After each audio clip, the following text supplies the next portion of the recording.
Scattering is a process in which sound or light is absorbed and re-emitted in all directions.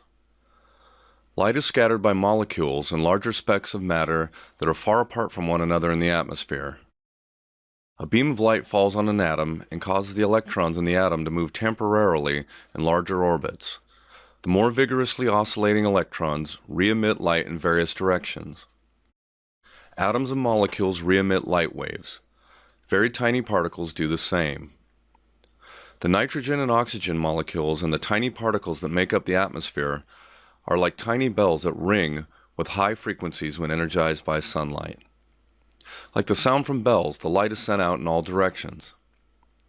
Most ultraviolet light is absorbed by a layer of ozone gas in the upper atmosphere.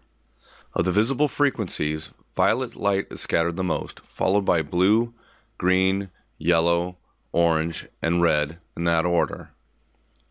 Violet light is scattered more than blue, but our eyes are not very sensitive to violet light. Our eyes are more sensitive to blue, so we see a blue sky. The blue of the sky varies under different conditions. Where there are a lot of particles larger than oxygen and nitrogen molecules, the lower frequencies of light are scattered more. This makes the sky less blue, and it takes on a whitish appearance. After a heavy rainstorm, when the particles have been washed away, the sky becomes a deeper blue. The higher that one goes in the atmosphere, the fewer molecules there are in the air to scatter light. The sky appears darker. When there are no molecules, as on the moon for example, the sky is black.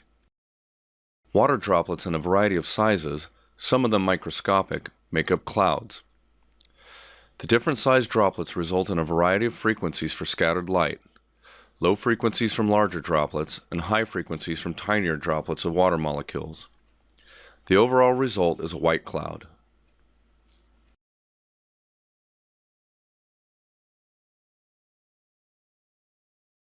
The lower frequencies of light are scattered the least by nitrogen and oxygen molecules. Red, orange, and yellow light are transmitted through the atmosphere more readily than violet and blue. Red light, which is scattered the least, passes through more atmosphere without interacting than light of any other color. At dawn and at sunset, sunlight reaches us through a longer path through the atmosphere than at noon.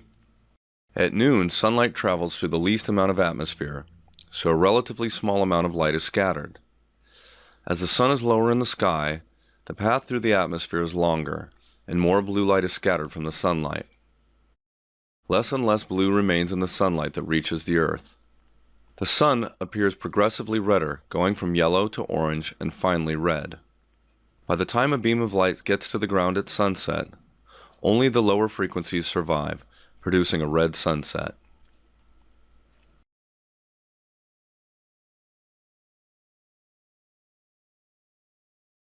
We often see a beautiful deep blue when we look at the surface of a lake or the ocean. That is not the color of water. It is the reflected color of the sky.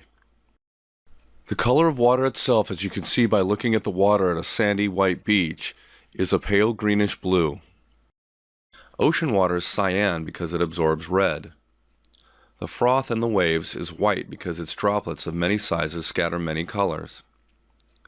Water is transparent to nearly all visible frequencies of light. Water molecules absorb infrared waves because they resonate to the frequencies of infrared. Water molecules resonate somewhat to the visible red frequencies. This causes a gradual absorption of red light by water.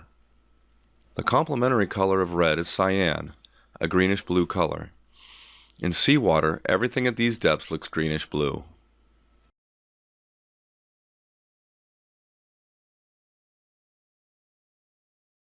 Every element has its own characteristic color when it emits light. The color is a blend of various frequencies of light. Light of each frequency is emitted when electrons change energy states. Electrons have well-defined energy levels, lower energy near the atomic nucleus and higher energy farther from the nucleus. When an atom absorbs external energy, one or more of its electrons is boosted to a higher energy level. The energized atom is in an excited state. An excited state is a state with greater energy than the atom's lowest energy state. The excited state is only momentary. The electron is quickly drawn back to its original or a lower level. When this electron transition occurs, The atom emits a pulse of light, a photon. The different electron orbits in an atom are like steps in energy levels. When an electron is raised to a higher level, the atom is excited. When the electron returns to its original level, it releases energy in the form of light. The frequency of the emitted photon, or its color, is directly proportional to the energy transition of the electron. When many atoms in a material are excited, many photons with many different frequencies are emitted. The frequencies, or colors of light emitted by elements, are the fingerprints of the elements. The spectrum of an element appears not as a continuous band in color, but as a series of lines. Each line corresponds to a distinct frequency of light in a line spectrum. An incandescent bulb has a continuous spectrum. 3 elements, hydrogen, sodium, and mercury, have different line spectra.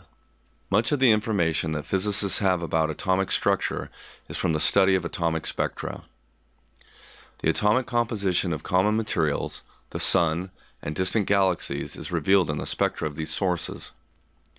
The element helium, the second most common element in the universe, was discovered through its fingerprint in sunlight.